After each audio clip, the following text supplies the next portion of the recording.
Pernah nggak kalian ngerasa kayak aku tuh aneh deh dibandingin orang lain, kayak ngerasa beda gitu? Pernah nggak teman-teman? Atau pernah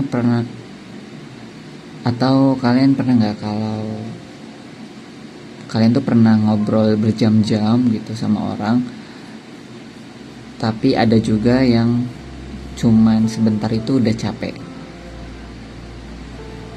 tapi seringnya itu kita tuh nganggap itu sebagai masalah ya, padahal bisa jadi itu cuman karena kepribadian kita aja yang beda. Masalahnya banyak dari kita tuh benar-benar belum kenal cara kerja diri sendiri gitu, maksudnya belum kenal pribadi kita.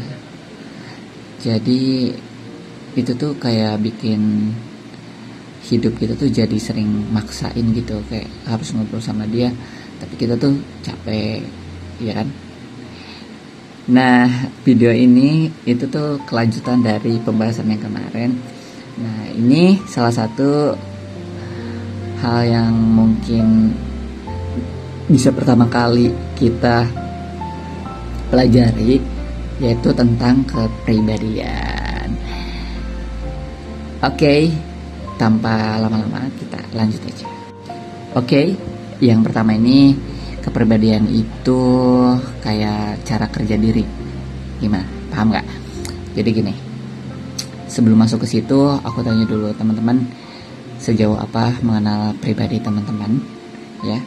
Gimana teman-teman saat pada bersama keluarga, bersama orang, dan bersama teman-teman, ya? Atau pada saat sendiri itu teman-teman seperti apa? Coba teman-teman ingat, atau boleh juga teman-teman catat, ya. Dan kepribadian ini harus apa ya? Harus jangan jadikan label sebenarnya.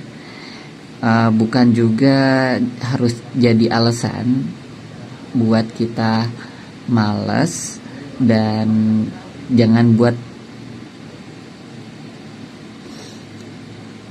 bukan juga kepribadian gitu jadi alasan buat kita malas. Jangan jadi alasan buat kita nyalahin diri sendiri karena kepribadian kita seperti ini, ya. Oke, karena ya memang kita harus jujur sama diri kita sendiri gitu. Tapi jangan kalian pin kepribadian teman-teman yang buruknya saja, yang baiknya juga harus ada. Oke. Nah, ada beberapa tipe orang itu cara mikirnya tuh kayak gimana ya, kayak ngerasa dan respon keadaannya tuh kayak ada yang mikirnya lama tapi jarang salah, ada yang mikirnya cepet tapi kadang-kadang kebablasan gitu. Kira-kira teman-teman seperti itu atau gimana? Coba deh ingat-ingat, atau teman-teman bisa ngelihat orang sekeliling kalian. Itu sebenarnya normal ya teman-teman, karena penting kita sadari bahwa hal itu ada.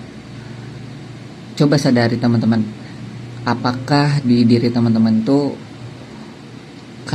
teman-teman itu seperti apa tipenya, ya.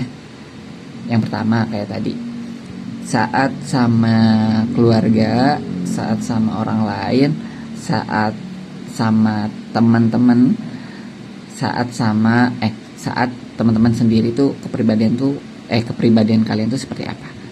Itu yang pertama. Nah, yang kedua ini, kalian coba perhatiin apa yang bikin kamu capek dan apa yang kamu bikin semangat, yang bisa nge-recharge kalian gitu. Caranya yang paling gampang itu memahami kepribadian ya. Itu perhatiin apa yang bikin kamu capek, yang tadi.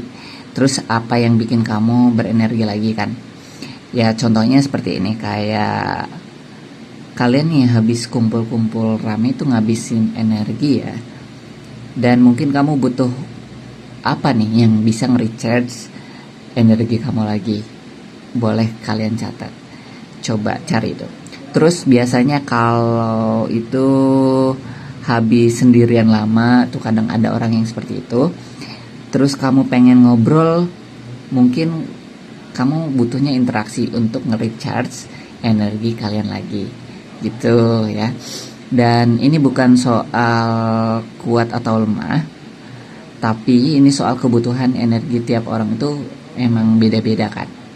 Nah, di sini kalian coba cari gimana kalian itu biasanya ngehabisin energi dan apa yang bisa nge-recharge lagi tubuh kalian gitu. Kayak mulihin energinya seperti apa.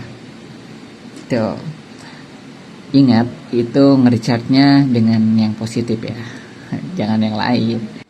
Nah, selanjutnya yang ketiga, ini coba teman-teman ingat pola reaksi teman-teman itu seperti apa. Ya. Setiap orang kan punya hal yang beda-beda untuk melakukan reaksi terhadap masalah-masalah yang kita hadapi gitu. Kayak coba perhatiin deh, apakah kalian itu orangnya kayak kamu tuh langsung pingin cerita ke orang, atau memilih diam dan mikir, atau kamu tuh orangnya panikan, bisa jadi nggak tenangan gitu. Gimana? Kalian orangnya seperti apa? Coba kalian tulis. Kalau perlu, itu akan lebih sedikit-sedikit kita bakal memahami kepribadian kita tuh seperti apa. Dan nantinya kalian ngerasa, oh ternyata kepribadian kita tuh saat menghadapi masalah tuh reaksinya seperti ini. Kalau kalau reaksinya itu buruk ya, bisa menghasilkan hal-hal yang negatif. Itu teman-teman tahu nantinya kan, tahu cara memperbaikinya seperti apa ya. Kalau reaksinya baik, teman-teman bisa menjadi motivasi kalau itu hal yang keren yang ada di diri kamu. Nah, yang keempat ini, kamu harus jujur sama diri kamu sendiri bahwa emang ada hal yang kamu benci dan ada hal yang kamu gak suka yang ada di diri kalian, dan kalian coba terima itu. Dan sampai saat ini memang teman-teman masih belum mendapatkan cara itu gak apa-apa teman-teman boleh saja jujur saja, karena itu adalah proses untuk kita memahami kepribadian kita seperti apa gitu. Jangan seolah-olah kalian membenci itu gitu, karena hal itu kan bisa nih diperbaiki dengan cara kita yang lain gitu, dengan cara kita melihat skill kita ya, dengan banyak lah, karena setiap orang memang memiliki kekurangannya masing-masing gitu. Intinya teman-teman, di sini kita harus jujur sama diri sendiri gitu. Nah, yang kelima, kalian tuh harus terima masukan orang lain.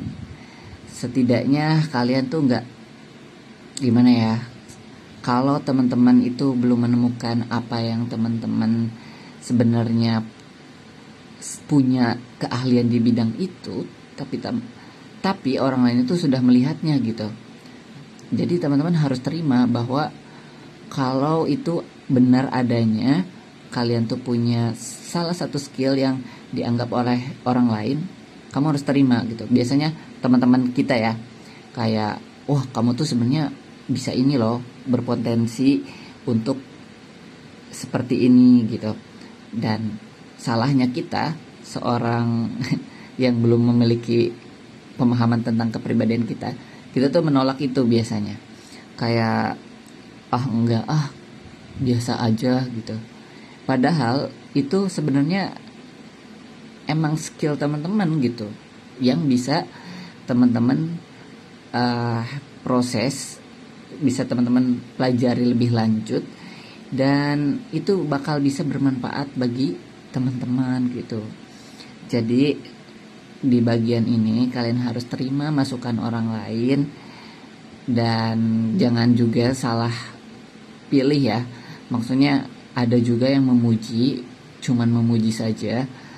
Nah, di sini teman-teman bisa menyortir masukan-masukan orang lain dengan lihat polanya. Kayak kalau misalnya banyak orang yang menyebutkan itu adalah skill kamu yang kamu bisa sebenarnya, berarti itu biasanya benar gitu. Jadi kamu harus terima. Jadi kesimpulannya ya, cara memahami kepribadian itu memang mulai dari kita sadar, ya kan?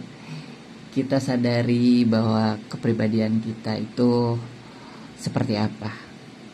Jujur dengan diri sendiri dan ada keinginan untuk melakukan perjalanan mengenal pribadi kita ya. Emang gak perlu buru-buru berubah kok. Gak perlu bandingin kita dengan orang lain ya. Kenal dululah cara bekerja kita. Kenal dululah hidup kita tuh seperti apa. Ya, kalau kamu berhenti melawan dirimu sendiri, ya gimana gitu. Kita gak bakal selesai dengan diri sendiri nantinya. Oke, sampai sini teman-teman boleh tanyakan di kolom komentar atau boleh support aku di channel ini ya. Jadi jangan kemana-mana, kita bahas selanjutnya terkait pengenalan diri sendiri. Oke, bye.